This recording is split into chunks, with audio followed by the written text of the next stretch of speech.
Hello, hello, everyone, and welcome to today's show.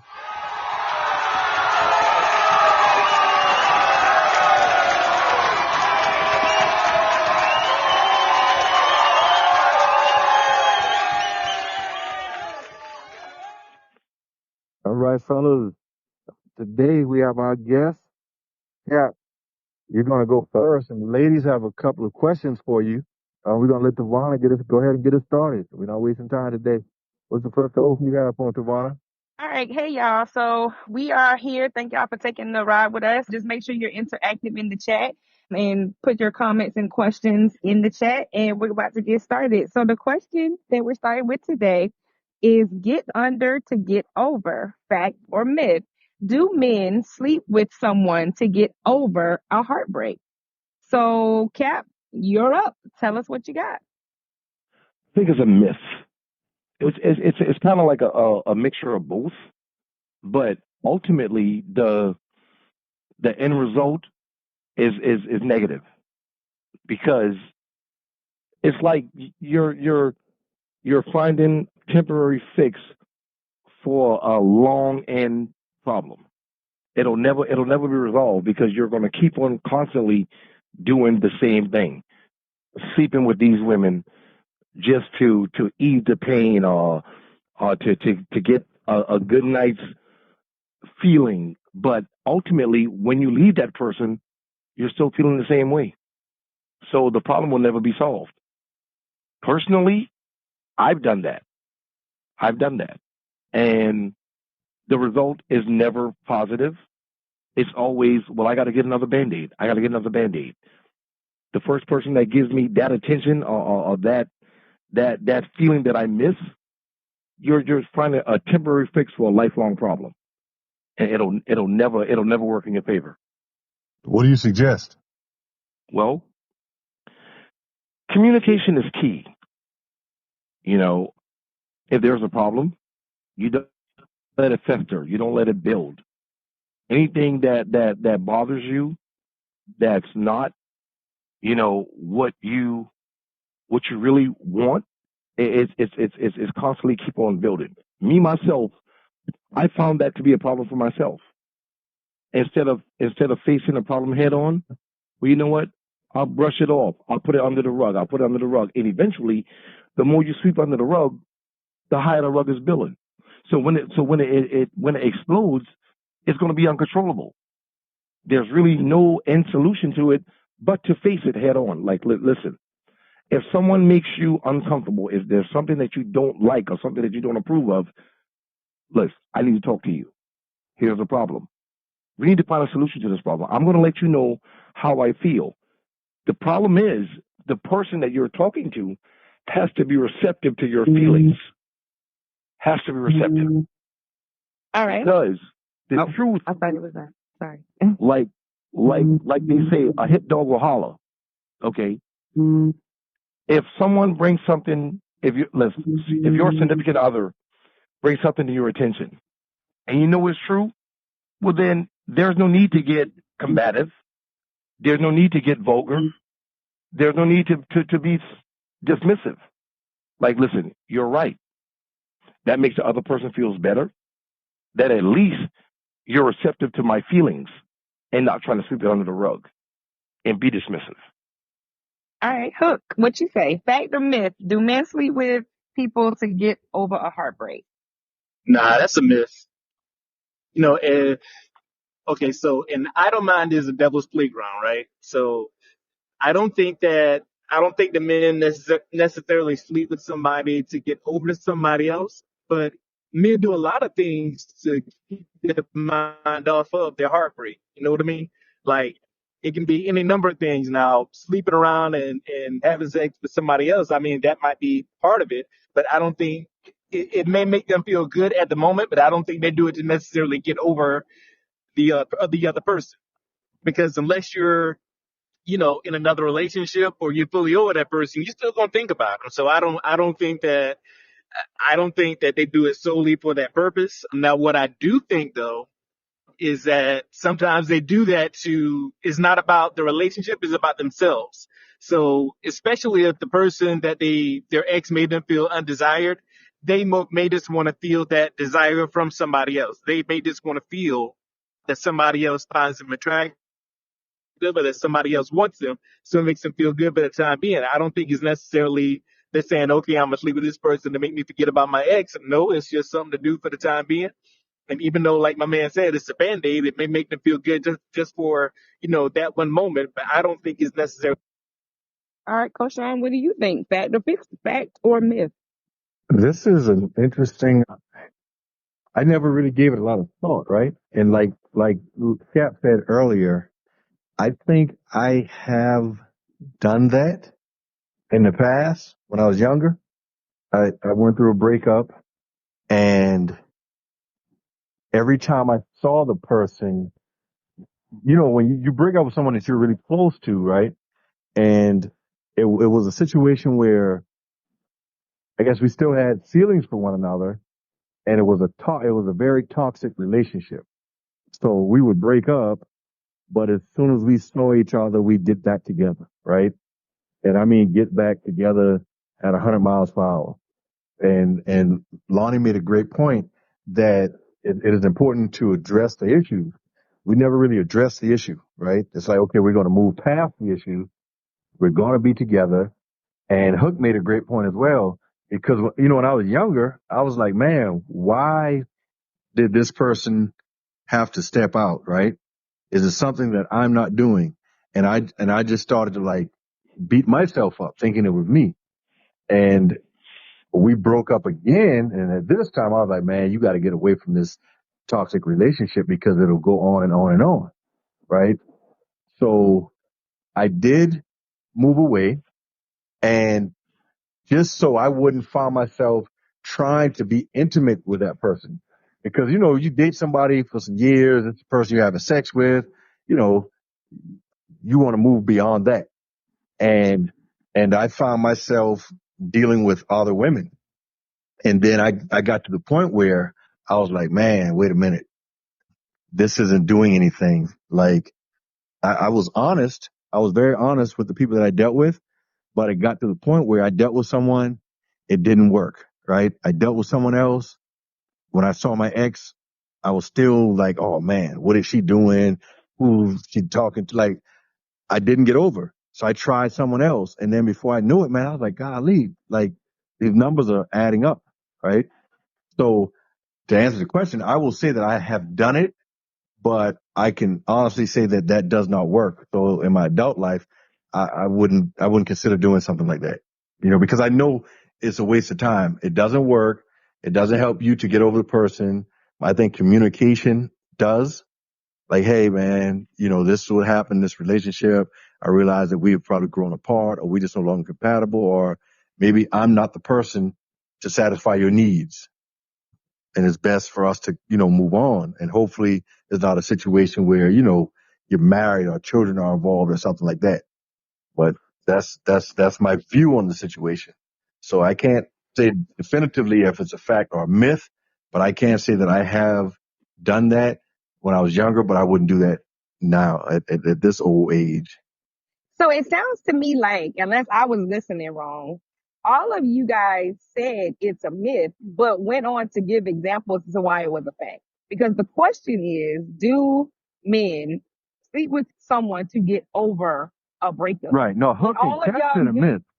It's a fact. Yeah. It's a Yeah, fact. they said a myth. It's a fact. It's a Yeah, fact. it's a fact. Okay, 'cause Yeah. I was like, It's a why are fact. they saying it's myth? But No, girls said they do.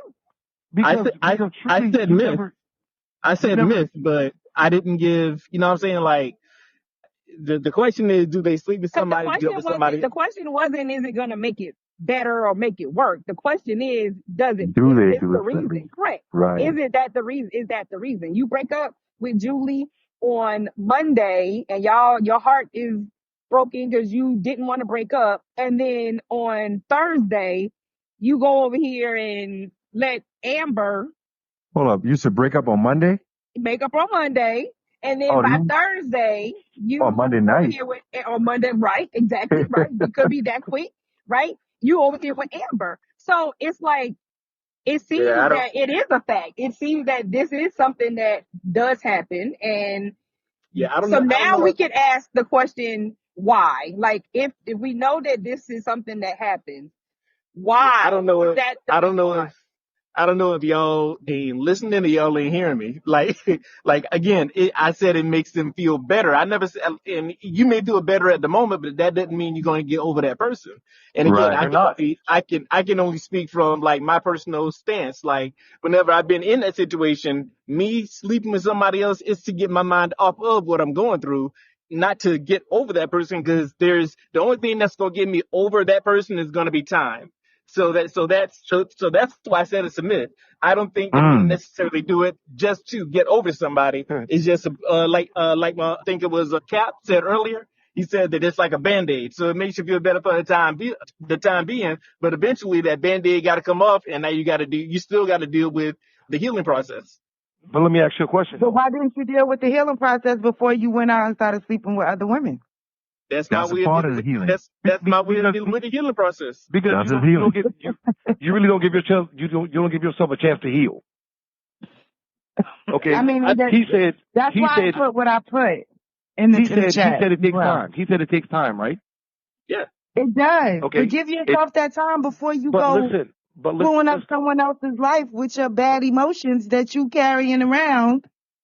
but it goes to both genders. Females do the same thing too. It does, 100%. I was actually going to say it's not just a men thing; it's man and woman thing. Okay. So Because I so know so some check women this that out. have done So check this out. He said it takes time to heal, right? So what are you gonna do? Like time, there's a gap. Your gap is your gap. However long it takes you to heal, that's your gap. So what are you gonna do from the time you begin to heal until the time you actually heal? You're gonna males gonna sleep with other females, females gonna sleep with other men. So there's no unless you're one with yourself to say, you know what, you got to have a lot of self control with that. it. You do. To say, you You know do. what, I'm not going to do this. I'm not going to do that. That's how you begin to heal. If you But know that you, that is also a stance that should, that really will just show the lack of self control and self accountability that you hold with yourself. Because if after you leave a relationship, especially if it was something that was heavy and maybe toxic and bad, like the first thing you should do, honestly, because the easiest way to harness your power is through celibacy, is through self-control. Maybe So for if you women. can't do that that's immediately, hard. That's I'm not. hard. I just I to beg to put it on differ. the That's record hard to that do. I disagree. You don't That's subscribe hard to to do. that, like Vaughn. I disagree. I mean, That's hard to Right. I'll do. say that for myself. I'll say that for myself. Like, I've never gotten out of a relationship and jumped into another one, slept with another person, got under another person. I truly will take like the time to separate myself and really like figure out what happened here and why. You know what I'm saying? Because otherwise, whatever I go into, I could move into sleeping with somebody who now is catching feelings for me. You get what I'm saying? But I'm not in that But place. that's why And you're honest now, and open with that person.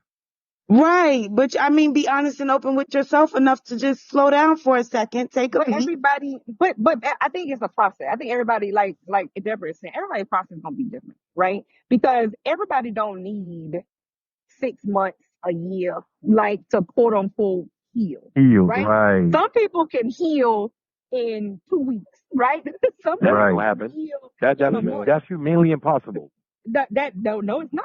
Because It's It is not humanly impossible. impossible. here's It's why not here's why impossible at here's all. why it's here's why How it's can you not heal in two impossible, weeks? Cat. How I'm can gonna you tell heal you. in 2 weeks? I'm gonna tell you. Enlighten Because me. if you, I am. So if you are a person who is extremely self-aware, and I can only take me for example, right? I'm extremely self-aware.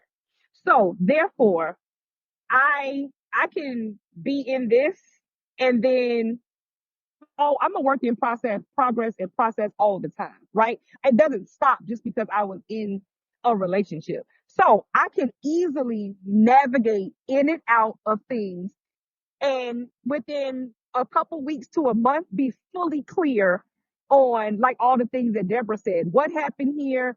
How did I get here? What went wrong? Blah, blah, blah, blah. How do I never do that again? And I'm done. I'm done. So I don't, let me ask you a question. 100%. And it can That's be the easy question. for some and it can be hard for others. Correct. Exactly. Was you really serious about that person? Oh, absolutely. Because Absolutely. 2 weeks is not enough time to heal. That's your opinion. That's not enough time for You're you. right about that. Or You're I'm absolutely gonna right tell about that. you, it works for me. So It has she's not, also, she's not saying that all of her emotions for that Missing. person are going to just disappear in that 2 weeks. But healing from the situation can definitely, yeah, those emotions might still be there, but you know, you know what I'm saying? Like what are they going to do now? What are you going to do with those emotions now? They can't go back to that person. So channel it into something positive, something creative that's going to work it out of your system. You know what I'm Let saying? me give you an example, Cap. So every healing process is not the same. Correct? Right. If Correct. you fall in, that has, correct. But that healing process is not going to be the same as if you break your ankle. Two different healing processes. One might heal and be ready to go in a week or so. The other one, you might be healing for months, right? And you might Right. do therapy, da, da, da, da. So you have to understand, and your healing will vary with age, right? It can vary with there's all kind of different circumstances that can contribute to the healing process. Denise So said, give me therefore, 24 just hours. like you have to, right, you can heal emotionally just as quickly as you can heal physically, right? A lot of people, unfortunately, don't have the tools to learn to know how to heal. So that's why this quote unquote healing process tends to take so long, and it's long and drawn out, because it really, honestly, unless, I don't see why it should take all of this time, right? Because you have to, there's stages to everything. There's stages to grief, there's stages to heartbreak. And when you break up, it is like a death, it is like grief. And so system like on the same stages that you go through when you're grieving the death of a loved one, most people go through that same healing process after a big long-term breakup. And just like you can, after a loved one passes, you can jump back on it, you go back to work, you know what I'm saying? You're still healing, but that doesn't mean you're not functioning in the world. That doesn't mean that you're not okay. You're not just under the bed, under the covers, like, you see what I'm saying? So healing can look different. And I don't think you can put a time limit on somebody's healing to say, oh, well, that wasn't enough time, you can't possibly be healed. Harris said, give him 2 hours. Exactly. You know what I think? A major, Long where well, he take asked one major factor to consider. I'm sorry. Go ahead. no, I was saying he asked, like, if it was, long term or whatever. It don't matter, because you can have, It does. It does. it doesn't, because you can have more of a connection sometimes with somebody that you might have known or had some dealings with for 6 months than somebody that you might have had dealings with for 10 years. I want to add to that. Cap, this is something that I want you to consider. The Right. first time I broke up with someone, it took a long time to get over them, right? And I probably never did because we got back together. But the second time we broke up, I was prepared mentally before we physically broke up. So I think if it's a situation where you're planning your escape, like, hey man, this is over. We hadn't been sleeping together. We're not getting along. And you're preparing yourself for the breakup mentally. I think it's easier to pull apart. And like Tavana said, if you find someone that you are compatible with, or that person makes you feel some type of way, it makes it easier to move on versus sitting there, like Deborah said, and being celibate and moping and, you know, I'm not doing that I part. didn't say moping. I said being celibate. Now, being celibate ain't got nothing to do with moping. Well, I don't know what else you're gonna be doing. Well, I would be moping if that was the case, because I don't know how to Yeah, get through I've been that. celibate now for almost like a little, like right at 3 years. Like More power to you. More I power to live you. my life. Bless your heart. Bless I your I live know, my right? life. I do it very fun. I'm not sitting around moping. I do. I do Denise said, other "Oh things my." that keep me happy. You know what I'm saying? Creative things, things that keep my mind, you know what I'm saying, occupied. And And if I gotta occupy my mind, I need to go on and do it because I ain't doing I mean, I don't know. I'm not looking for nobody to complicate what I have, the piece that I have going on right now. When I'm looking to complicate that piece, I get out there and start back dating again. Mm-mm-mm. More power to you. Kudos.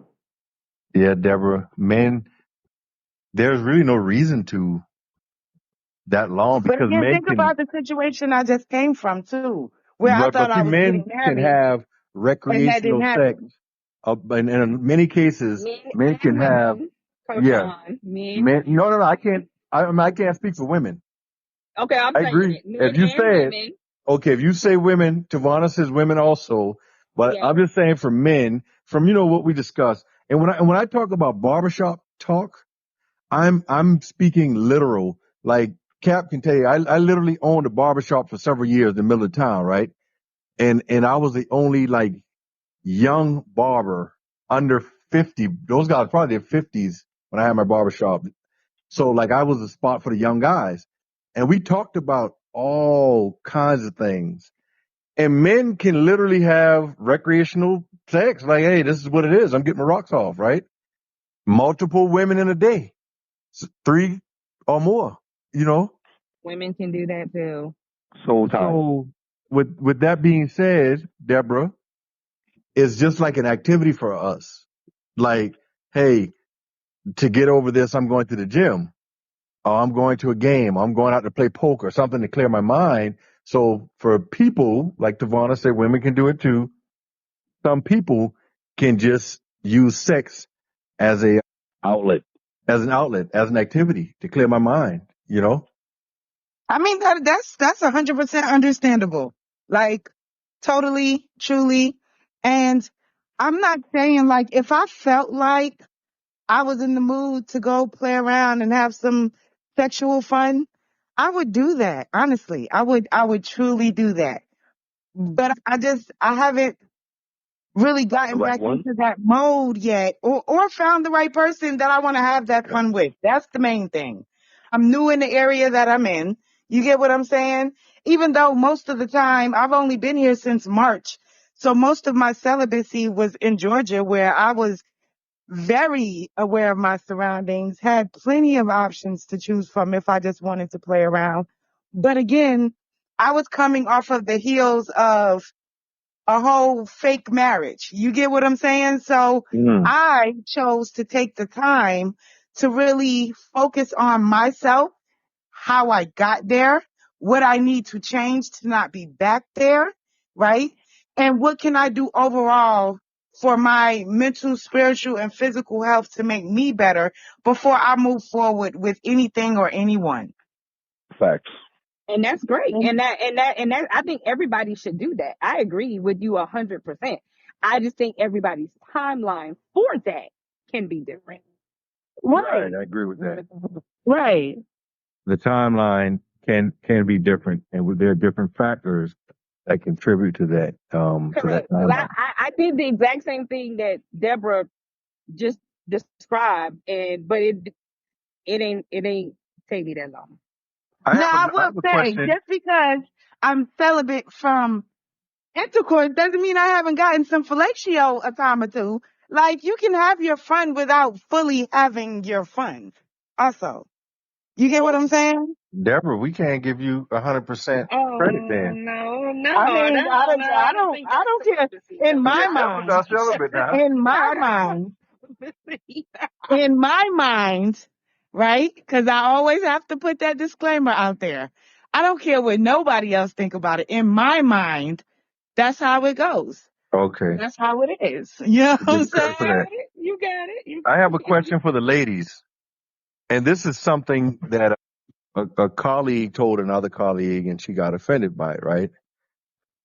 I work in education and someone had a role in leadership and a colleague was like, girl, how did you get that job that fast, And this person was like a superintendent, an assistant superintendent in their 20s, which is kind of unheard of in education. And one of the ladies said, sometimes you have to lay down to get up. Uh, Yeah, laugh. I laughed as well, but this person took offense to it. Now, for the men and ladies, how do you all feel about that? Laying down to get up. We know what that means, you know? Sometimes you got to use what you got to get what you want. I was going to say, it just depends on how much I'm going to get up. Because if that get up is going from having absolutely nothing to having everything I need and not having to worry about something, I mean, what's a body gonna really count? You know what I'm saying? Like, a body ain't going to kill me. And in body's an education, attraction. this thing, Body's an attraction. it's about a $30,000 pay increase. Right. So 30,000 for a body. Yeah. Yeah, I might take that body. You know what I'm saying? But that body's Two going to come times. with some Two times. stipulations. Two Tamana? times, right. Two times. But that body going to come with some stipulations because just because I'm doing this to get here don't mean we going to continue to do this either. And it don't mean that you can hold this over my head either. Well, Like, you know how, That's customary right there. So, but that person is jeopardizing themselves. So they really cannot fuck this hold against your head woo. because they should not have been doing it. You see what I'm saying? If Right, I'm in a because position, I'm probably gonna take the get up and then go somewhere else. I'm not gonna take the get up and then stay there under you, right? You gave me the right. leg up. I'm gonna be smart and move my leg up to another body. So not another person, not like that, but you get what I'm saying? That leg that you gave me, I'm gonna take that leg and walk somewhere else and go there because I don't want how I got here to hinder anything moving forward. I don't want you to be able to pull it from me when you feel like I'm not giving you my snatch no more. You know what I'm saying? So yeah, I'm gonna be smart about it all around the Hook, board. how do you feel about that, Hook? I don't knock it, but I'm a firm believer. I'm a firm believer in you whatever you got, use it to the best of your ability. And I don't look at nobody any differently for doing so. Now, what I will say, I wanted to know. yeah, what I will say though is it's a lot riskier for men Right. because with women, all they got to do is wear the right thing on the right day and let the right set of eyes see it. And they're golden. You know what I'm saying? Like they don't have to worry about it. And here's that double standard. They don't normally, I'm not going to say they don't 100% have to because I mean, there are some punk men out there that'll whistle blow, but they don't have to worry about a lot of the harassment cases or any of those things. Whereas men, if we say the wrong thing or look at somebody the wrong way, we run that risk. So I think with women, it's a lot, I'm not going to say easy, but I think it's more acceptable for them to actually do that. And again, if you get a leg up for catching the body and, you know what I'm saying, that gets you where you need to go, hey, you know what I mean? I'm all for it. Right. Cap, And how do you I feel, mean, it Cap? is easier for women than it is for men. Look, honestly, it is 100%. You can say it. I'll say it for you because it is because of that double standard that lies there. And men have to be more careful doing that because women are way more vindictive a lot of times when they no longer can get their way or have their way with a person. So you got to be mindful as a man what you stepping into and who you stepping into it with. You get what I'm saying? Make sure you hold something on that woman because if she, you know what I'm saying, if she try to do something, nah, baby, we gonna out the both of us in this moment. Like I honestly just feel like women are way more vindictive and underhanded when it comes to stuff like that. And the poor men suffer. And they do. And they do. Now I they mean, and definitely I've seen do. it the other way around too, right? Where, a man was vindictive, but just women are just better at it. Let me just say that. Women just better at it. What do you mean better at it now? Because we think about things all around the board, whereas men just think about the next move. Women think about the next 10 moves. You get what I'm saying? When they doing something that could possibly be detrimental to their reputation or whatever, we're going to think 10 steps ahead before we make any moves. Whereas men are a lot more impulsive and they probably will just make that next move, not really knowing what the next 10 steps behind that gonna be. Now, I don't think that's necessarily true. Because I mean, it's like we think about the repercussions, but sometimes we just don't care. And it's, That too. That and too. it's like, like we get into it and we're like, because I know with me, if I'm about to do something that I know I shouldn't be doing, I'm sitting here weighing the pros and cons, and the cons can outweigh the pros, and I'm still going with it. You know what I'm saying? So it's just one of those things and I won't necessarily say that women are better at it. It's just less of a risk for them. Because 9 times out of 10, they don't have to worry about men blowing that spot up or putting them, I guess putting them on Front Street and going to HR and doing all these other things that may cause them, their job or whatnot. But I think that, but I've seen quite a few cases, and I know people I know personally, where women have slept with the big dog in the department just to get where they needed to go. And once they got there, dude walking around looking like a sick puppy, and she up there, I'm smiling and you know what I mean? She's Got that raise. yeah, got that raise, got everything she wanted, and she moved on to a fulfilling relationship. But I mean, I think that, it's a risk, but I just think that men take on more of that risk than women do. Mm. Right. Very much, Janice. I agree. Sex is so powerful. And I don't think, people don't realize how powerful it can be because it can control a situation on one hand or the other, 100%. You can control a situation with sex. It's powerful unless it's whack. Now, if it's whack, How? it doesn't hold. How? Right. If it's whack, it ain't powerful. It ain't going to do How? nothing. There's no power in that. Powerless. Y'all I are got awful. this. I got this thing. I used to hang out with a lot of females on Sunday. We would eat dinner and then we would start conversing. So one of the questions were, "Do you believe in one night stands?" Right. Mm. So I said, "No, I don't." I said, "One night stands could potentially be a long term relationship," and they were like, "No, that's not true. A one night stand is just what it is, a one night stand." Well, everything I is a one disagree. night stand until you decide it ain't. I disagree. I mean, I because strongly disagree. the first time you deal with somebody, I mean, how you know you're gonna deal with them again? So, I mean, Again, what did the brother just say? Unless it's whack, then that's your one night stand. Other than that, I don't believe in that.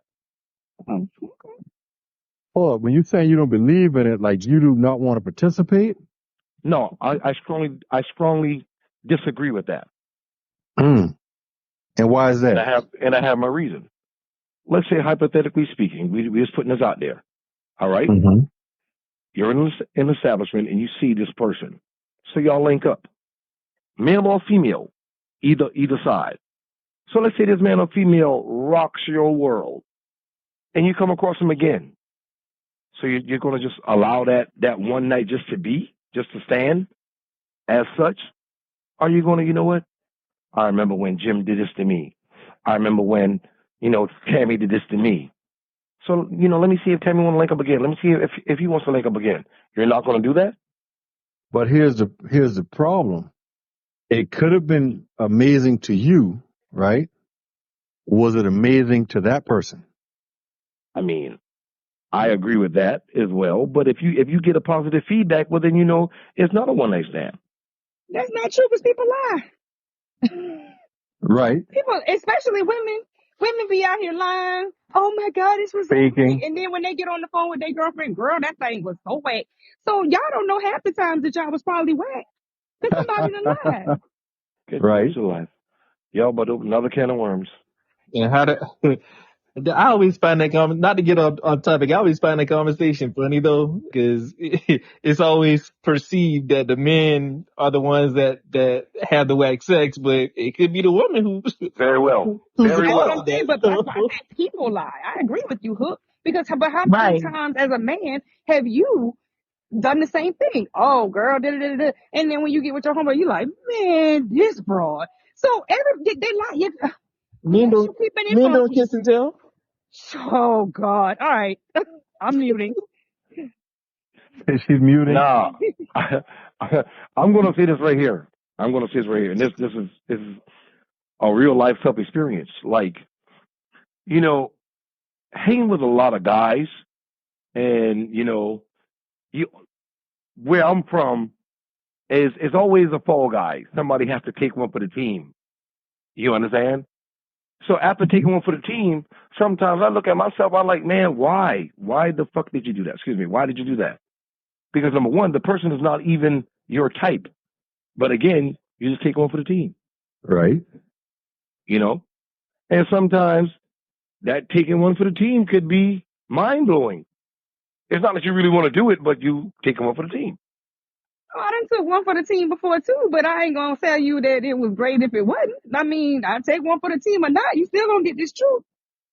Yeah.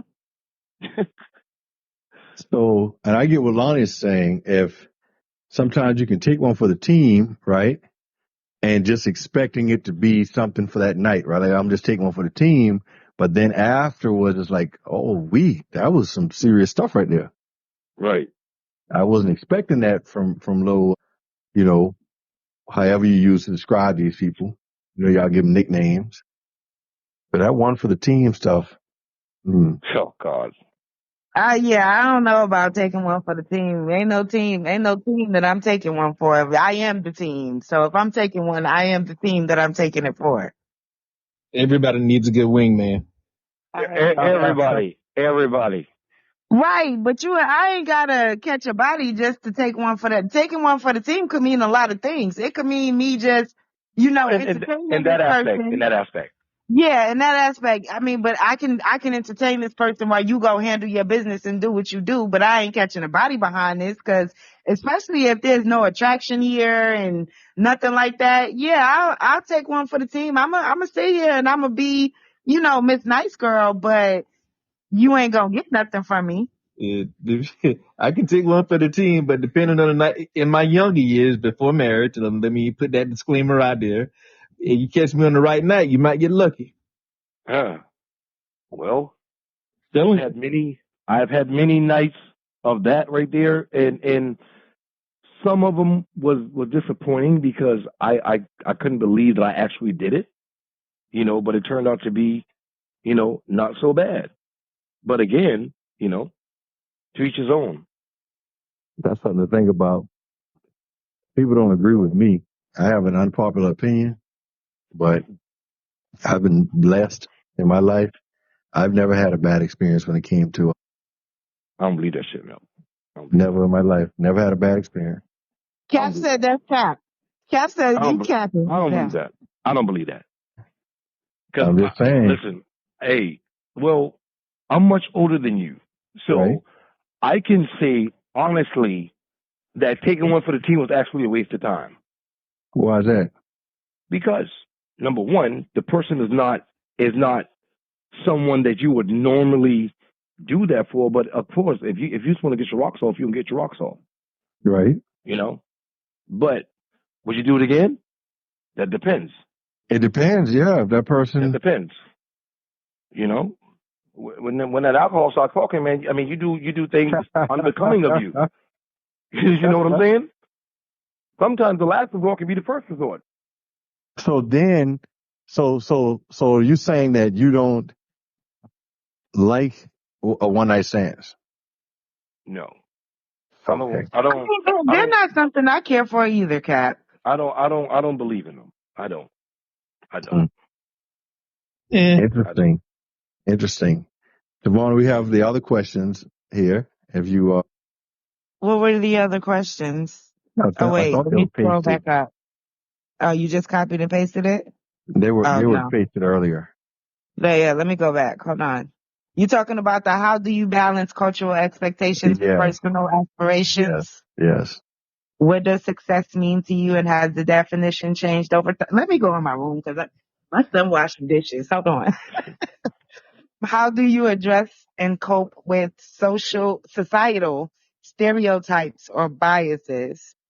In what ways do you celebrate and embrace your identity? Any And one of what's an them to choose. experience? Yeah, what's an experience that challenged your worldview, and how did you adapt? Anyone want to take the stage there, or? That's a You serious can get one question at right a there. time, one question at a time. I say, in what ways do I celebrate and embrace my identity? By just being authentically who I am all the time. That's, you know what I'm saying? I don't worry about what other people think about me, and I know that's a hard thing for some people to understand because a lot of people out here really worry about how they're perceived.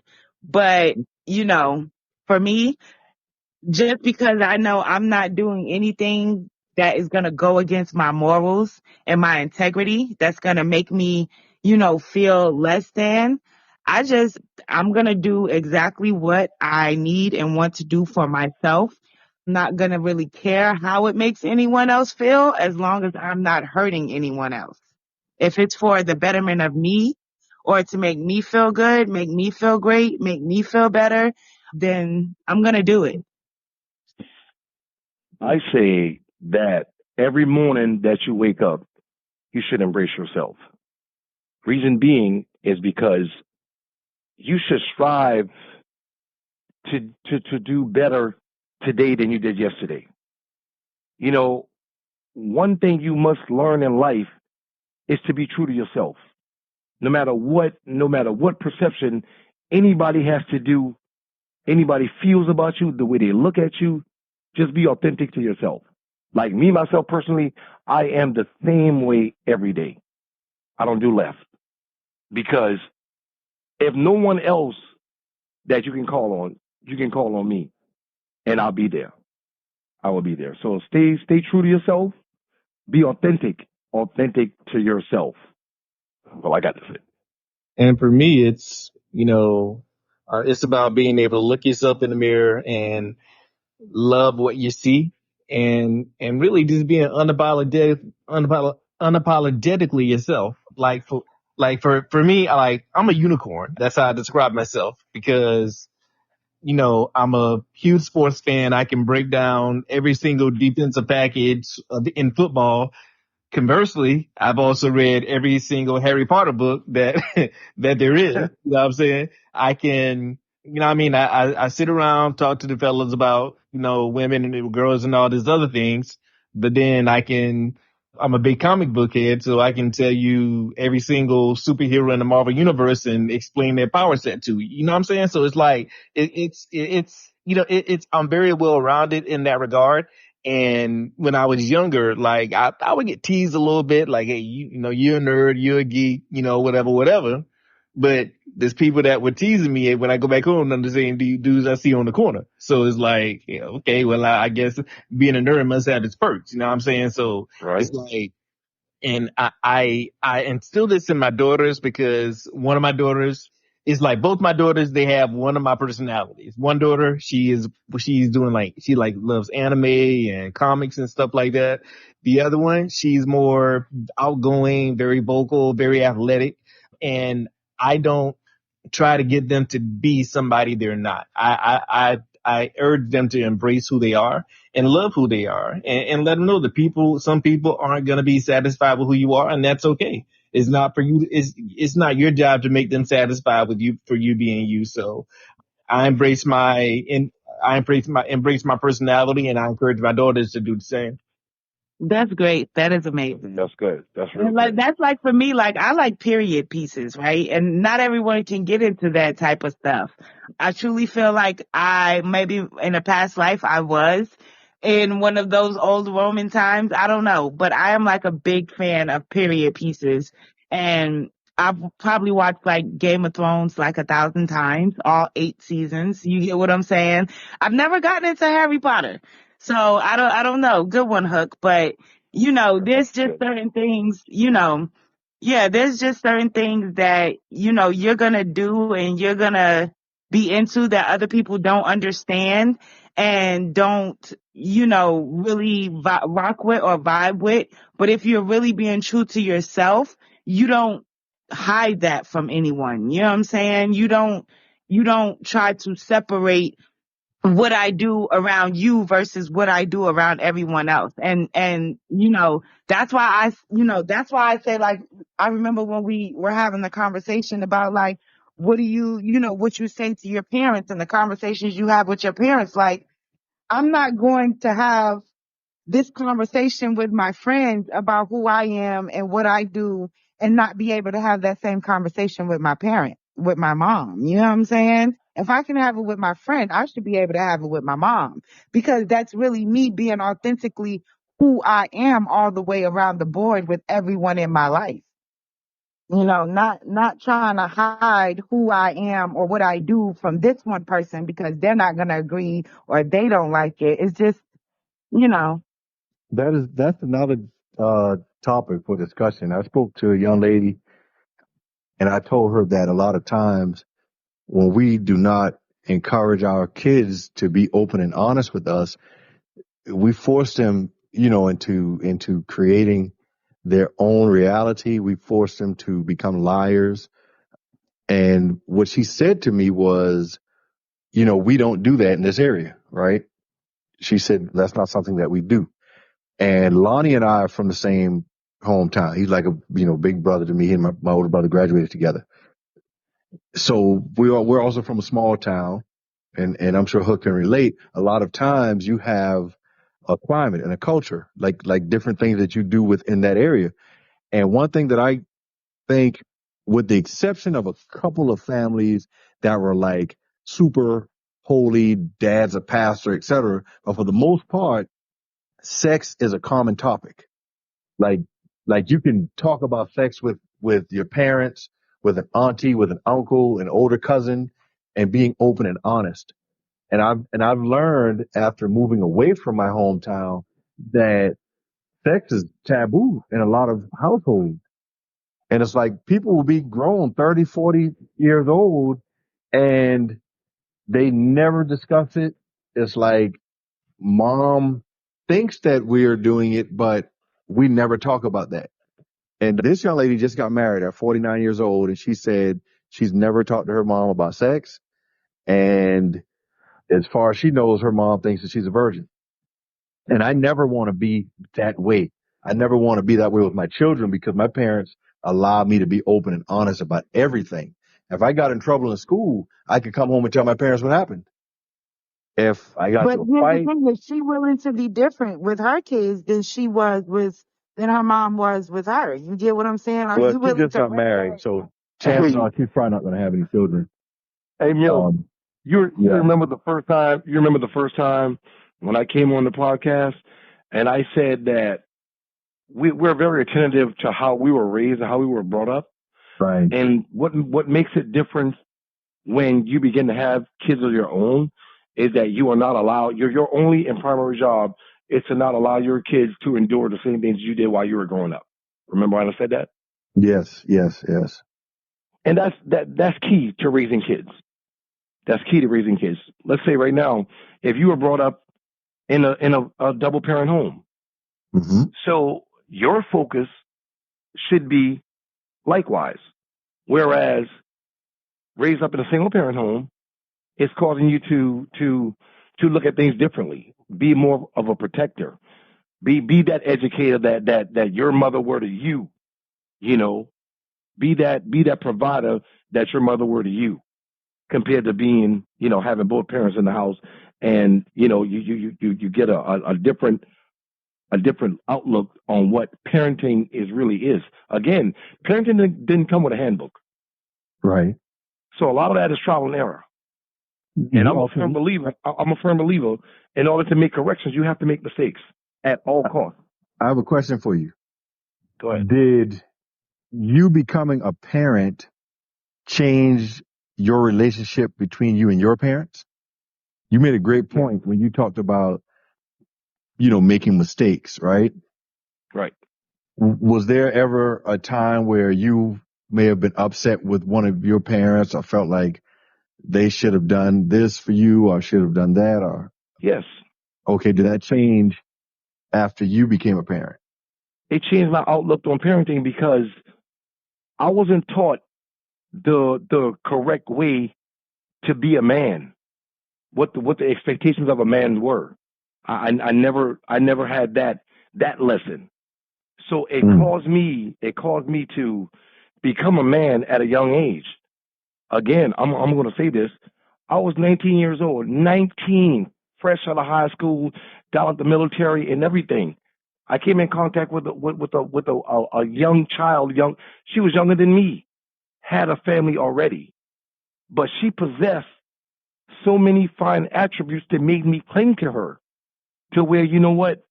If, like they say, if you want the cow, you got to take the calf. Well, I had calves. I had calves that I wanted to provide for, to be that man for, to be that missing vessel that they needed, you know.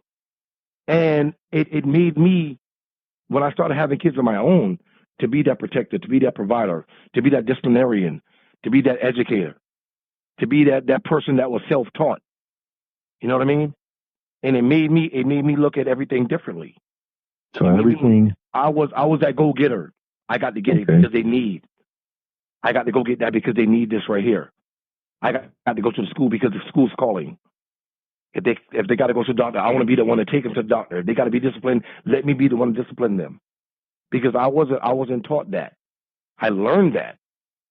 But it's good that you learned that at an early age as well. You know what I'm saying? Right. That you were able to take on that responsibility and really follow through with it. You know what I'm saying? Not take it on and then say, "Oh, nah, this too much. I don't want to have nothing to do here."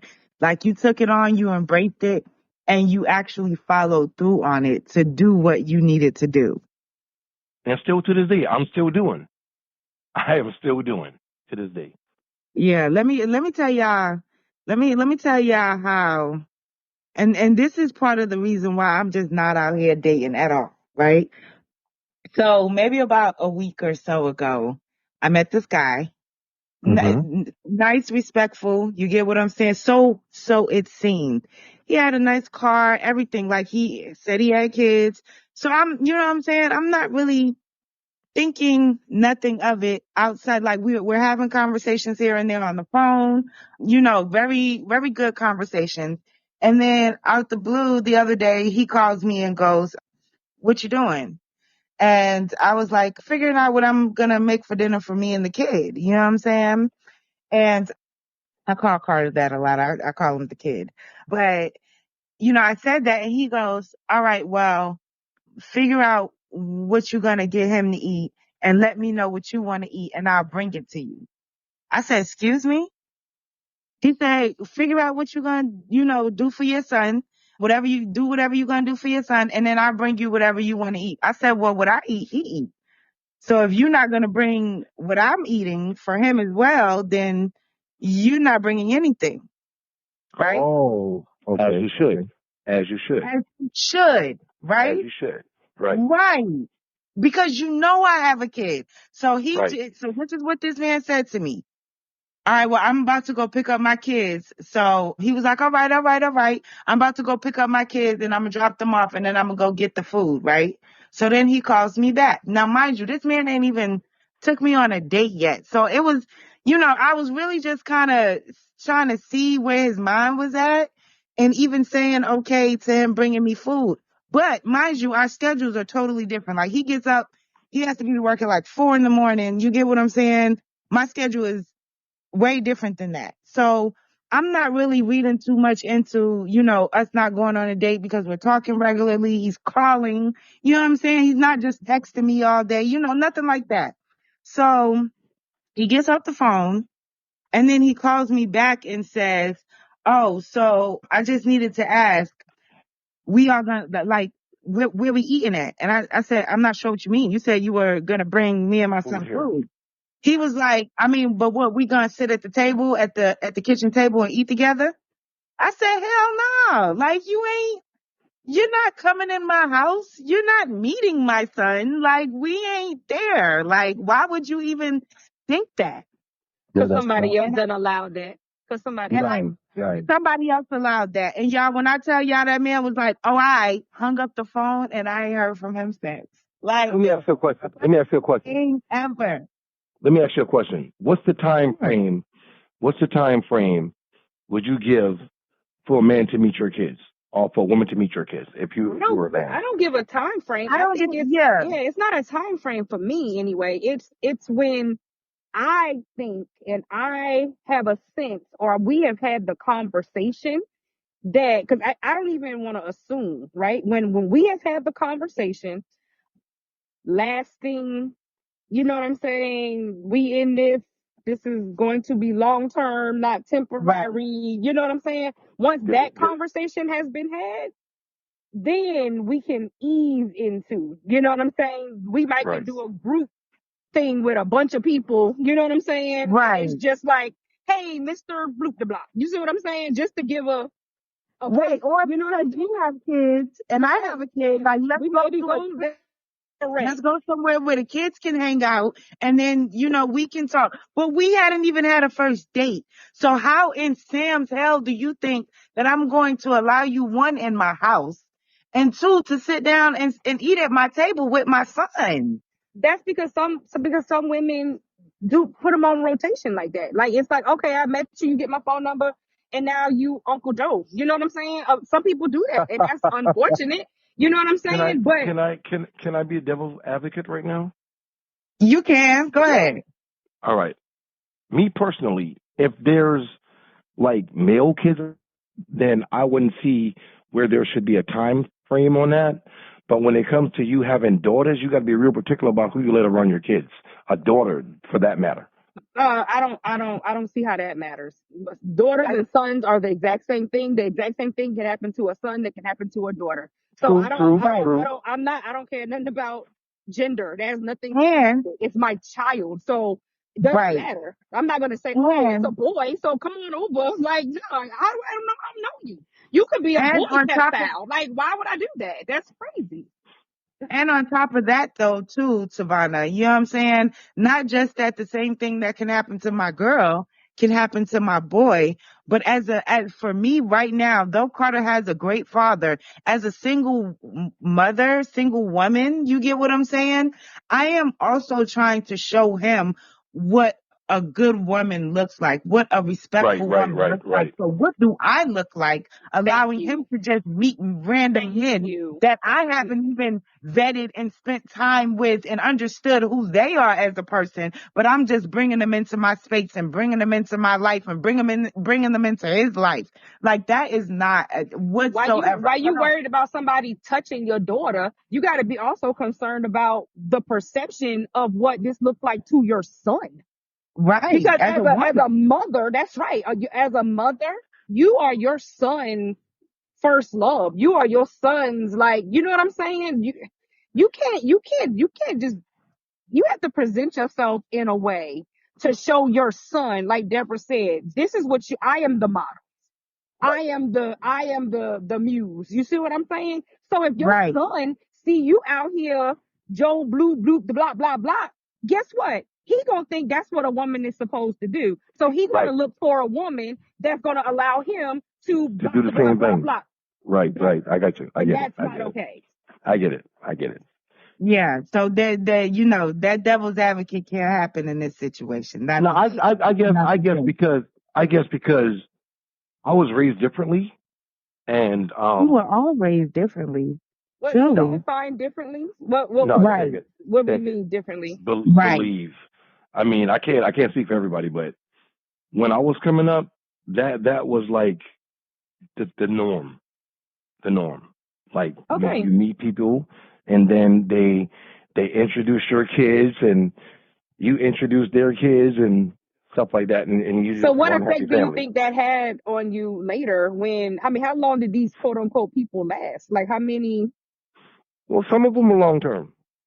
Okay. Some So did that have any effect on you, you think, in what you felt like relationships should look like? well, to be honest with you, before my mother married my stepfather, I mean that's what it was, Right. So and did you just find yourself doing that or being okay with I that did or it. feeling I did it. I okay. did it. So do Like you see I the was a stepfather to kids that weren't even mine. okay, so do you see the issue there? It's just Well, leaving a trail of brokenness, right? Because it if you did. It did. It did. It yes, did. It exactly. did. So that's not It a good did. thing. It did. You're leaving a trail of brokenness. You have a man in your house with your child. 3 months later, he's gone. A month or two after that, there's another one. Then 7 months later, that one's There's gone. another one. That's Right. not Right. okay for babies No, it's not. to have to go through And the that. even worse thing is your child is finding out And if it's not a great person that you're inviting in, your child is now finding out that this is not a great person. At the same time, you finding out that this is not a great person. Right. You get what I'm saying? So I there's get no it. You shielding or subjecting your protection that you're correct. giving to your child The in that child's getting moment. all the trauma you getting. Right. There's no protection happening. Nope. I get it. I get it. So Good insight. Good insight. you were the victim, perpetual brokenness, and then you probably have created perpetual Brokenness. brokenness. Right. There's probably some little kids right now out there perpetuating brokenness because you were one of the many that was in and out, or one of the ones that they liked that didn't say. Mm. Right. That's It's tough. funny. That because at the That's, end of that's the tough day, to deal with. that's tough because at the end of the day, this is what children have to go through this with divorce. Like if your parents have been married a very long time and get divorced, it's the same level of brokenness. So imagine a child going through that level of brokenness multiple times a year. And nothing ever gets resolved. Nothing ever gets resolved. No, because is the parent sitting them down and saying, "Hey, this is what John is gone." No, it's just Larry is here now. Right. Yeah. So no, mm-mm. And now it kind of makes sense why you were talking about healing and why you feel like it can't happen in 2 weeks because Yeah. you it doesn't sound like that hasn't been the case, right? There has been no healing. There was no closure. There was no healing in those. You know what I'm saying? In and out. So you had to probably find a way to heal from a lot of that much later. Y'all brought some real interesting perspectives here. Yeah. Yeah, it can run deep. It can run a lot of this stuff can run really deep. Right. But it's also about breaking those, quote unquote generational curses from what you see, because don't get it twisted.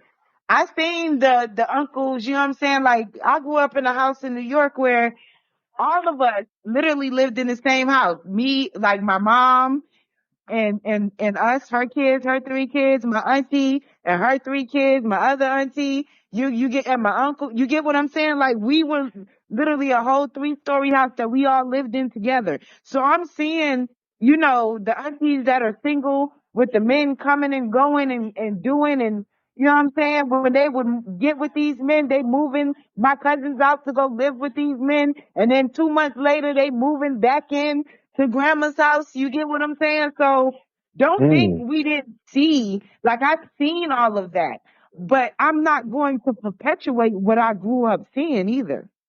I don't want to And show. I like to call it generational bad choices because I don't think it's perfect. It's generational bad choices, right? It's Yeah, not a curse. It's you generationally continue to make a bad choice, right, right? And right. so until somebody decides to make good choices, these generational bad choices are going to keep going, right? I'm 44. My oldest child is 24, and if you ask her right now, other than her dad, how many boyfriends has mom had? She's gonna tell you two, because that's all she's ever seen. Two. Right. And Carter can only tell you one outside father because that's the only other serious relationship that was supposed to lead to marriage that didn't. So he was actually introduced into my son's life. So outside of his father, he's only seen one other man, and he hasn't seen, when I tell you not another one, Not a though I've had more, he hasn't seen not another one. Okay? wasn't a reason. And and I think a lot of times parents get so enthralled in their own personal wants, needs, and desires that they don't think about what that effect is going to have on their children, right? Like I had every other weekend, right, to do what I wanted to do. When my children went with their dad, I could do what I want to do. But just know when it's my weekend with my kids, guess what? I'm with my kids. There's nobody else exists. You holler at me next week, right? So Definitely my put kids on wasn't even nowhere a different plate. in town. Correct. Because 100%. well, it took me being a mother. Like, you know what I'm saying? Because that was above all. Now, on those off weeks when they was with their daddy, did I have a great like outside, right? But at 6 o'clock on that Sunday, guess where I was at? In the kitchen, making sure dinner was ready when their daddy brought it back. As you should. Okay? So, 100%. like nothing had ever As you happened. should. You know Right. what I'm saying? So and a lot of it's unfortunate because a lot of parents don't parent that way, right? Because they're more concerned about their wants, their needs, and what, you know what I'm saying. Not thinking about what effect that's going to have on their children. Yep, Wish we could 100%. put that on a billboard. Everybody likes to talk about living their best lives and not being miserable for the kids and all this stuff. Like, you said, Well, at right, all, baby. mommy But I first. promise you, I'm a mommy first. I am a mommy first. And a I proud say one at no. that. I say no to a lot of things because I probably do need a t-shirt for Sean that say I can't. It's my weekend. Cause, cause that's what you gonna get when it's my weekend. And I don't care what's going on. Unless I gotta work, it's not Janice was, happening. Sometimes you gotta do that though. I wanna repeat for our listeners because they can't see the chat, but Janice is saying that she's very selective. It was spoken, but they didn't talk about sex. When they talked about the kids, she said a long time, if it's not serious, you cannot see the kid. And she know her child has attachment issues. I respect that personally. And yeah, Janice, I do. I have boys. I have 4 boys. But I'm also aware of that as well. And my baby boy is very sensitive. My oldest son is very sensitive and kind of emotional. And I was on a date with someone like I was seeing. I just met with someone for business purposes, a young lady that I had my son with me. He was about 10 or 11 at the time. And I went to wash my hands. And when I came back, my son was crying. I was like, what the heck? So I was upset. But she bonded with him in a matter of seconds. And my son felt comfortable enough to open up to this young lady to the point where he was like crying, like being emotional about missing his dad or wanting to live with me, right? And I was like, man, that was good that she was able to do that. But I said, I have to be real cautious about who I leave my child around because it doesn't take long for a child to be exposed. And if she had ill intent, that could have happened quickly. And right now, my baby boy, he told me that he doesn't want me to date anybody else. He doesn't want me to have a girlfriend. He does not want another mommy. And these are the conversations that should be had. Yes. So Absolutely. I listened. Because I they asked him. should have a voice in that. And that's because they didn't ask to be here.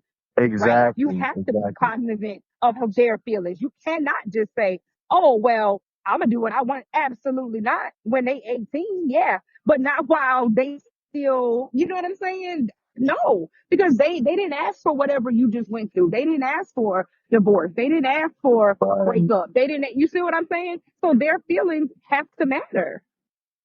I, But a lot of people don't take that into consideration though. I do. Because I do. it's all about them. A lot of people don't take that in That's consideration. sad that they don't. That's that. Now, I think it's a balance, right?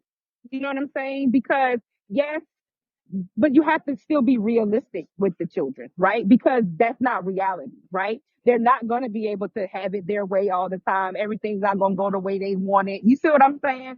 Change is inevitable. So you have to help them navigate those things. That's a You know what I'm process saying? though. That's a It is process. a process. It is a process. But it starts with open, honest communication, even with your children, because their children are very smart and very resilient. You don't have to hide and try to not tell something to a 6-year-old because you think, oh, they're too young. You can talk to them like a 6-year-old. You know what I'm saying? So that they understand what's going on and you're preparing them for the next stage.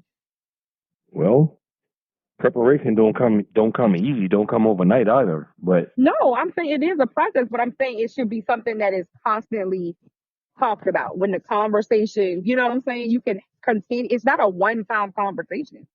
Right. Like even when I meet somebody, right? Even when I meet somebody, I tell Carter, like, I met somebody today, you know what I'm saying? And he'll ask me questions. I allow him to ask me questions.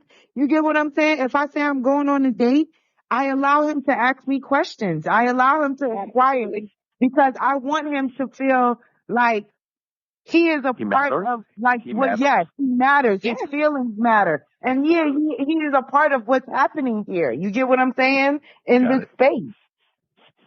Because he's part of the package, right? Eventually, he's Yeah. part of the package on both sides. He's part of the package for you, and if you wanted to go further with someone, he's part of the package for that person, right? So 100%. yeah, and then you just have to have, and it's hard because especially when you have children that are attached to both parents, right? You have to try to help them understand that mom is mom, dad is dad, but also mom is someone outside of your mom. Dad is someone outside of your dad. You see what I'm saying? Because a lot of times as the children, you only see your parent as your parent. You forget that they're whole human grown-ups. Like, you know what I'm saying? Like most kids, most adults don't even look at their parents like that. You know what I mean? Nevertheless, Right. a child. You know what I'm saying? So you have to instill that in your child that I am not just your mother. Like, you know what I'm saying? Like, there's a whole nother side of me that's not your mama. Right. And then you know what's crazy? Like, and this is something that pains me to say because I never, ever, ever wanted my son to see me like lose my cool, right? But Carter's actually like one time, and this was not even too long ago, he actually seen me in a fight. Like he seen me fighting, having to actually physically fight And I with don't think there's someone. anything wrong with that, And right? Because yeah, it's not right because but it was in a manner in which he had never seen his mother. Like I'm always like cool, calm, collected. I don't start nothing, won't be nothing. You get what I'm saying? Like he knows absolutely. who and how I am. So for him to see me get so mad that I had to then throw hands, it was like Mom, I'm like he literally afterward when we were alone, he was like, Mom, I've never seen you like that. And I was like, and I hope you never see me like that again, son. But what I'm never gonna do is allow someone to disrespect you guys or put their hands on my sister or you know what I'm saying, and think that it's going to end well or be okay. I said because I protect everybody I love, and in that moment I had to protect my sister. You get what I'm saying? Yeah. I said, And I it's remember the when same that thing happened you with have me to too. do for your siblings. You get what I'm Absolutely. saying? They have to, Like, it's a never. lesson. It's a lesson. It's not a bad thing. I remember when that happened with my daughter, and she was like, "Oh my goodness." You know what I'm saying? Right. You know what? And you know what she said to me? She was like, "Mom, they got you out of your character." I said, "Oh no, they didn't." Right. Like, I that said is that's part just of I my said character. that's just not the character you know. See, I play many Right. characters. You get mommy, you get Tavana, you get wife, you get daughter, you get sister. Oh, but don't get it twisted, right? There's a whole nother character in there that don't get to play very much. But when she Right. do get a chance to play, I wasn't out of character. It was just time for this role. And I think the part that bothered me was when he was like, mommy, like, it was nobody could stop you like you but that's because like for me Exactly. I know when I get mad I black out so once I'm in that blackout mode and I'm just seeing red I'm not really like Focus. Okay. knowing and understanding what's happening here, which is why I don't allow myself to really go there that much. I don't allow people to take me there because I know how bad it can get but You in feel like that that moment baby That was that even requires a there lot in of your self presence. control. You it felt Self does. control coming at. hmm It does. He was literally like, Mommy, the grown men couldn't stop you. And I was like, I know, son, and I'm sorry, son. I'm I was like, about to ask but you, did you feel bad? Were you embarrassed? I Nope. wasn't embarrassed about like the situation because to the core of me, it needed to be done. So I wasn't embarrassed about the situation. I was hurt that my son had to Son was see exposed me. to that. Right, right, right, Yes. right. And then it was like it was the family. Like these are all the people that we have around that we call family, but yet family is violating so bad in this moment, right? And it's towards our children. And that's where you got me all the way. tore up, messed up, and we not even finna play like that. So that's kind of where, and that's why I had to explain to him, like after the fact, like protect your people. Don't ever let anyone, think that it's okay to disrespect you, to down you, to belittle you. You know what I'm saying? Even though people will do it, and don't ever let anyone just put their hands on you and you don't protect yourself. Like we're never gonna do that. Well, and And I so, think also it helps your children also know that, hey, my mama is not like to be played with. Like, you know what I'm saying? Like, if need be, it puts you in the role of protector as well, right? Where he felt more comfortable knowing, hey, if push comes to shove, oh, my mom can get down with the get down if she needs to, right? Like, right. and you know what I'm saying? I'm sure that'll make him puff out a little bit. Like, I'm gonna tell my mama and mean it. Like, you know what I'm saying? Like, So don't I ever made sure to reiterate the point that when you get, you like, I understand you growing up, like you only 13, but you getting bigger than me. You almost taller than me. You get what I'm saying? So what you seen here, don't make sure try you it. understand that Yep. I can put them same paws on you if you think just cause you get bigger than me, you gonna start disrespecting or thinking that this ain't my household. So I just want you to also keep that in mind. Woman, mom, everything. Don't ever try me. Do on purpose. Don't ever disrespect here either. You know what I'm saying? Cause I love you, but I'll put these paws on you if you think you a grown man coming against a woman. Like, we're not going to do that. Yeah. It shows Right. boundaries, right? It shows that you have boundaries. And when boundaries are crossed, there's consequences for Right. boundaries being crossed, right? And so it's a normal part of life that you have these feelings, emotions, and things can, you know what I'm saying? That's just it. Now, do you learn how to, of course, you learn how to control them. That's why your kids don't see that side of you as often, much at all. Like, you know what I'm saying? My child is 24, and one time she can say that she has seen, you know what I'm saying, that side. So, yeah, it can definitely be controlling. Like you said, you try not to put yourself in situations where you have to let that side come out. But it's great for your children to see you in a different light other than mommy and daddy. Right. I agree with that. And I'm just glad that it was more at an age that he could understand what was actually happening in the moment. Because had he been 5 or 6, he probably wouldn't have no clue of the capacity of what was really happening. But at the age of 13, he is very well aware and very perceptive, like what's happening here, what's going down here. And so he knew and understood why the fight even happened. You get what I'm saying?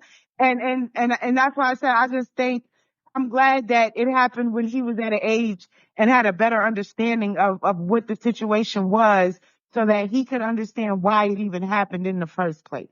But it also shows it teaches them what lines not to cross because they know what the outcome is going to be. Right, right, So even in the midst of a bad situation, it's still a lesson learned on their behalf. right, right, right. And they had to bear the brunt of some of it too, right? Because nowadays these teenagers with this, all of this, new age stuff that y'all got doing, you know what I'm saying? Y'all thinking it's okay to really disrespect and be that way with outside adults. You know what I'm saying? Like, we had to really get on the kids and check them too, because part of why this situation even happened is because you talking out the side of your neck to an adult. But that adult should have had enough wherewithal to say, let me go get your parent, because your parent is literally 10 steps away inside this house. Right. And that didn't happen. You rather go toe to toe with this child, a literal child, versus coming to get that child's parents so that they can come out and handle that situation. And that's not okay. Is not. That's not okay. I have a question for the ladies. When you get these life lessons related to relationships, right? How do you share with your children? Like, do you for women with sons, so both of you, do you ever find yourself conflicted, like telling them different things about Like when it comes to dealing with women, how do you tell your sons, like, do you want them to treat women like you would want to be treated? Or do you sometimes tell them, like, if you detect something, that, hey, people can't lie? How do you navigate that conversation with your son? I mean, for me, it's just, more or less, we'll sit down and have conversations. Like right now, he has, a little girl that he talks to on the phone. He likes her. She's back in Georgia. They went to the same school back in Georgia. So he's continued to talk to her on the phone.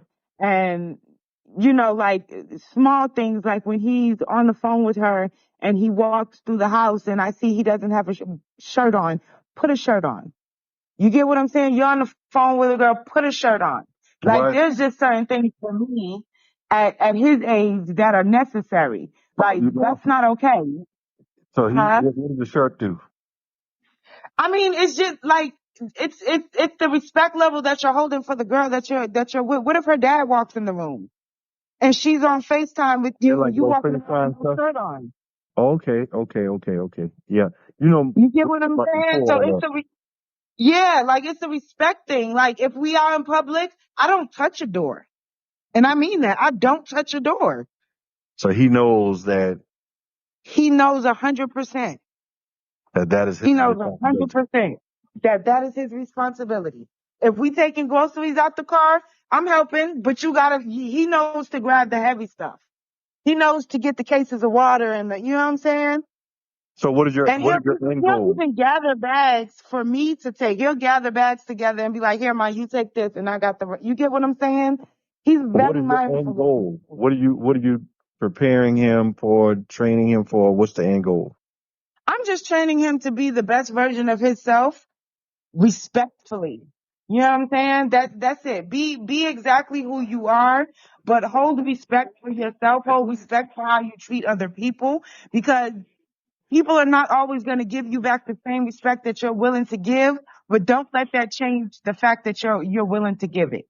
You get what I'm saying? Don't let anything like that. Like I just try to teach him how to hold his integrity, his morals, like whatever he feels. Communicate what you say. If you mad, if I piss you off, tell me why I pissed you off. Say it. Like don't hold it in. Don't clam up. Don't you get what I'm saying? Like don't do none of that. So you're saying, It's just a thing for me. I need you to be vocal. I need you to be open because I want you to understand that those are going to be ways that, and though they can hurt sometimes when people take advantage of the fact that you are that way, right? Don't stop being that way because that's how you really keep in the flow energy and good, you know what I'm saying? Good karma, good things that come to you, blessings is by really just being you know what I'm saying? Being the best version of yourself at all times, being a but good keeping it person? respectful toward whoever you're dealing with Okay. and holding the respect for yourself at the same time. I just wanted to know what impact do our personal experiences have on how we communicate with our children and what our expectations are with our children when dealing with others. I think I I think that you got to be careful, right? Right. It's so easy to allow your experiences to affect them, right? Like if you're a person who was violated when you were younger, and then when you have children, you tend to be super protective Protective, right? because you don't want the same thing to happen to them.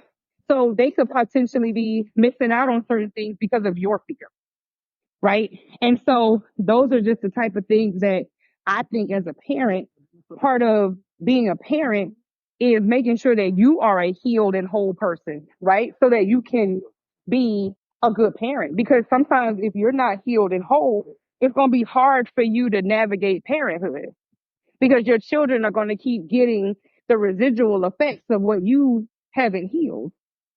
Fact. 100%. Yep. That 100%. that's something to think about. And I think back to, I was so biased and toxic. I don't have daughters. I have four sons, but my sister and I, we did the village thing with our kids. Her kids, their dad died on the job, so I was their father growing up. My son, his mom and I were teenage parents, so I assumed a lot of responsibility. My sister did as well. So she could help me with my kid and I helped her with hers. But I was so biased with talking to my nieces, like, hey, listen, all these little boys are going to do is lie to you. They're going to lie. They're going to, if they get something, they're going to talk about you in the locker room. The next week, their little friends are going to try to approach you. Like I was giving them the lowdown, right? But with my nephew and my son, I was literally letting my nephew, acting like I didn't know. My nephew was stealing my truck every night. He was 13 years old and my son was 10. And they was stealing my truck, sneaking out. Let me ask you a question though. Yeah. Do you believe that we're a project of our own environment? Oh, definitely. Definitely. You know how I grew up and what I was exposed to. Right. Because Well, I'm saying the reason why The fact that you knew that they were doing that, and you like kind of let it happen. yeah, I would leave condoms in my It truck. takes me back to like how you describe your childhood with your father. And I realized that. And I'm going to tell you, I found myself, I was like, boy, what the heck are you doing? I would literally put condoms in the armrest for my nephew and my son, and they were 10 and 13 years old. And I wouldn't ask my nephew or son to tell me any details because that's perverted and like a pedophile to want to hear something like that. But they told me that they were sexually active, right? And I wasn't upset. I didn't think about beating them or anything like that. But I know had my nieces said something like that, I would have been upset, wanting to put them on punishment. I was biased. I was very toxic. And I had to make a change, right? Because I was taking them down the same path that my father took me down. And that was the thing, Lonnie. I knew how I grew up, what I saw, and I shared this before, man. I would, as a kid, hey, I go in the room, I'm going to see between 1 to 3 women in the bed with my dad. And it was I'm normal. like, well, me, like me and my paternal side, we don't have the same last name, but we have the first. Me and my dad has the same first name. Yeah. Everybody knows. Yeah. So, so growing up, I see they exemplified this, money, dressing nice, got nice cars, and I'm the oldest child, the oldest grandchild. So I'm like, okay, well, I want to be like them. But in actuality, what I did was created my own demon to where it became uncontrollable, and I couldn't appreciate the difference between, like, damn, I am my own identity. I got my own identity. So why would I want to be like them? But it took half of my life to finally realize that, okay, I see my granddad. Believe it or not, I see my granddad. My granddad had three passed houses. away. No, it wasn't 3. It was like 5 houses. Right. Believe it or not, and he was a provider for all of them. But where was the fatherhood? Like money only put a Band-Aid on the fact that you're not there. Wait, when you say 5 houses, like 5 families? Yeah. No, he's serious. Yeah. His 5 families. I just needed to clarify that because I'm like, Yes. I'm thinking like granddaddy was doing big things in real estate, and then you said, no, he literally had 5 had different families. Families that all had brick houses, 3 to 5 cars at every house. Everybody ate steak. wow. Yeah, he was. My youngest niece is on age with my daughter. Believe it or not, wow. She's on age with my daughter. Yes. Yeah. And Lonnie was older than his uncle. Was. Yeah. And he and I were like best friends. Believe it or not.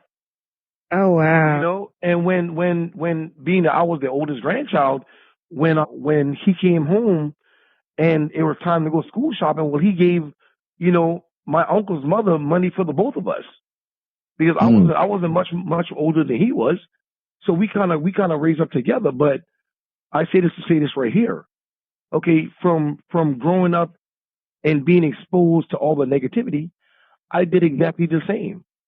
You know, Mm. like I had 4 baby mamas. One passed away. 5 kids, 4 baby mamas. So I believe in the fact that you are a project of your own environment. If that's what you're raised up, unless you come in one with yourself to say, you know what, I'm not like them. I'm different from them. I'm going to make sure that I, prove to myself that I'm not like them. But it took me half of my life to finally realize, like, look, listen, I'm not like them. I'm different. Everybody is their own unique individual. But what we are exposed to has a lot to do with how we're going to be raised, how we're Well, going to how grow. did that affect you? Like, hey, I cannot live up to this anymore. Well, A powerful thing to come to. Powerful it, it, realization. it took a lot of mistakes, a Hmm. lot of mistakes. And to be truthfully honest, is that I see my kids doing the same thing because I exposed them what I was exposed to. The Mm. juggling of women, the juggling of women. How do we break? You know, well, again, the only because of the fact that all of my kids are grown, the only thing that I can do is let them know the mistakes that I made by exposing certain things to them in their presence and say to them, like, listen, your only primary job is to be better than me and not make the mistakes that I made. And we have to be honest with our children and telling them that we made mistakes, that those were mistakes. That was Right. something that I had to do. I So let I me ask went you this, through the Coach same Ron. thing. With Yes. your son and your nephew, how did you how did you like maneuver out of that state of mind and out of that behavior with them to now make them understand that this is not okay? Like once you had that realization that it wasn't okay, right? How did you Right. make that transition with them and So let me into tell you, understanding that and them not being resentful and you get I what I'm I saying? I felt so bad. My nephew, like I say, is like my son. Same situation, Lon. When I buy for my son, I'm buying for my nephews and everything, right? And I saw where he was heading down the wrong path when it came to that, right? And women and girls. And I said to myself, literally, I have to stop this, right? I'm a terrible example for them when it comes to this. And like Lonnie said, my dad was known, he was a womanizer. And sometimes I think subconsciously you just assume that role because you think that this is what I'm supposed to do, right? That's the way of life. I think that's the That's way the of way of life. life. This is what it's supposed to be like. And if you don't have 3 to 5 women, then something's wrong with you. You're not living up to your family standards. But when I Right. came to the realization, I said, man, this is terrible. Like I cannot continue. I cannot keep doing this. Right. And I said, I have to make a stop. I have to make a change. And I just did cold turkey. When I told the people that I was dealing with what was going on, they didn't believe me at first. And I was literally dealing with a lot of people at the same time. And I said, So I have even to while stop. you're allowing them to do that, you're still out there also still Right. showing that same thing as Right. well. Indirectly. Okay. And Okay. then Yeah. I had to Okay. stop. I had to stop. And then because they're not babies anymore. My nephew was 13, my son was 10, and they are aware. And they would come back, oh, hey, uncle, I saw your girl such and such. Oh, I saw your girlfriend at the such and such. Oh, I saw this, right? And I'm like, man, I'm a bad influence. This is awful. And I started thinking about my nieces. I'm like, I would never do this with my nieces. And I have to stop. And unfortunately, my nephew got into it with one of my other little nephews over a girl, and my nephew shot him in the chest. He didn't die, but he shot him in the chest, and my nephew got 10 years in prison at 16 years old. Over a girl.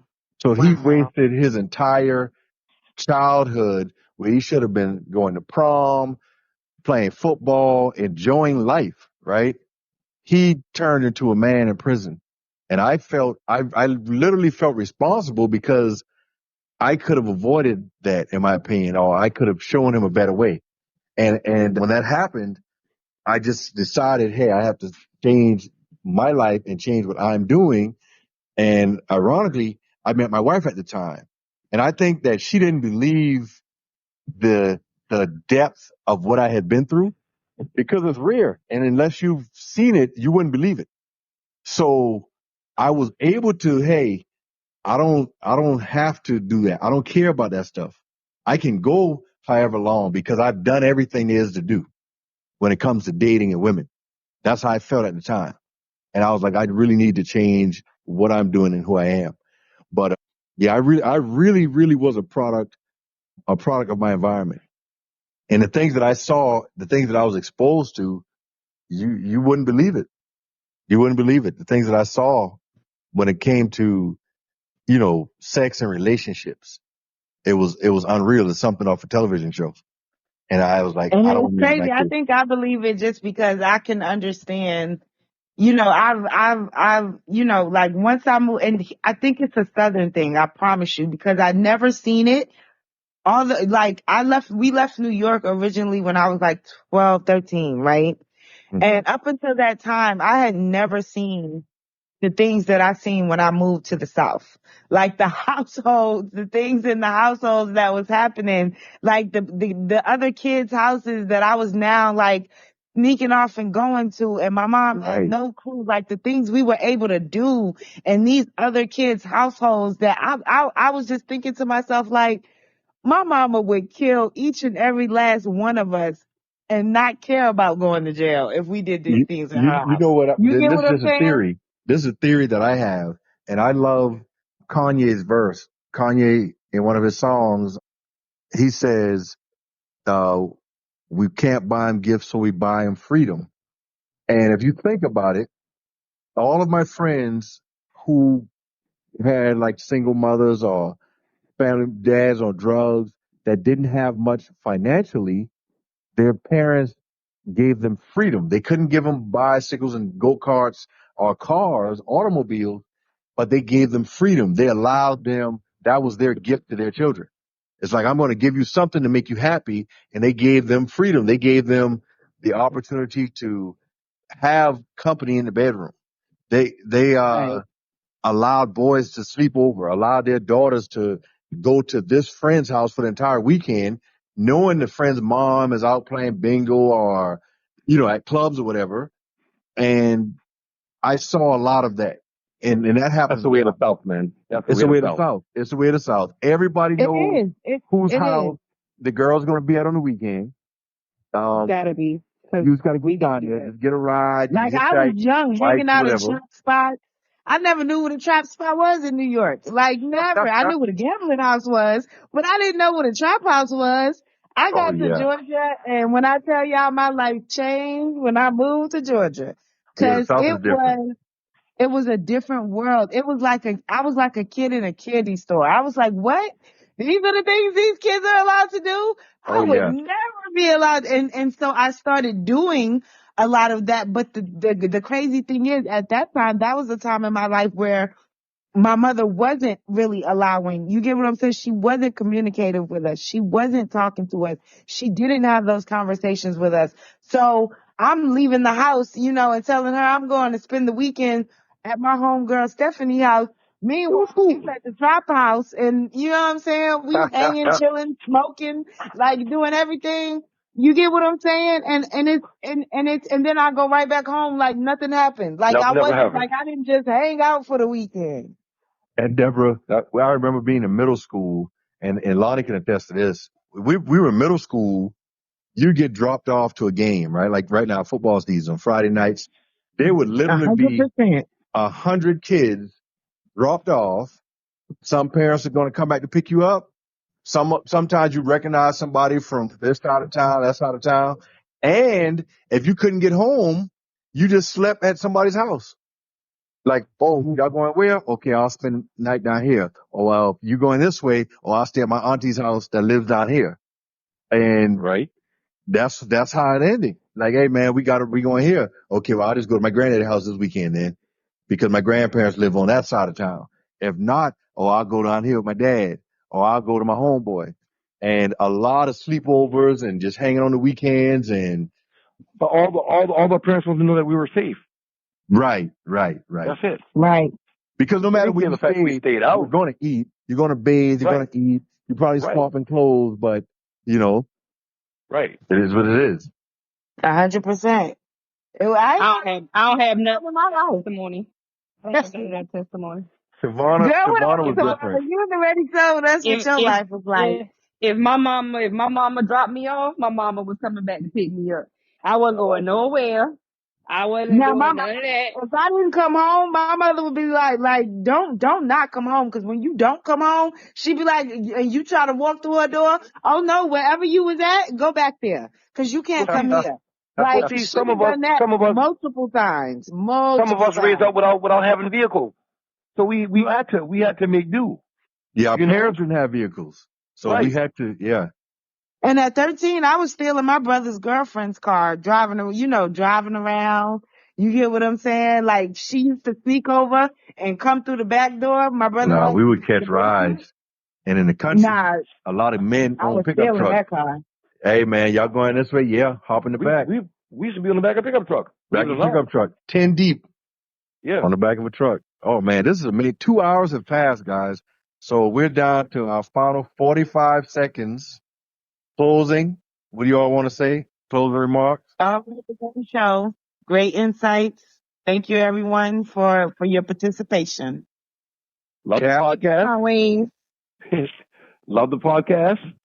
I shall tune in next week to see what the conversation will be about, and I will have that insight for you. I'm a conversationalist. I like to talk, and particularly because I've made a lot of mistakes, and now me voicing my opinion is a way of correcting those mistakes to those who are going through the same thing, you know, who can't find a way, who don't have that answer. So, you know, listening to the podcast, it'll give you insight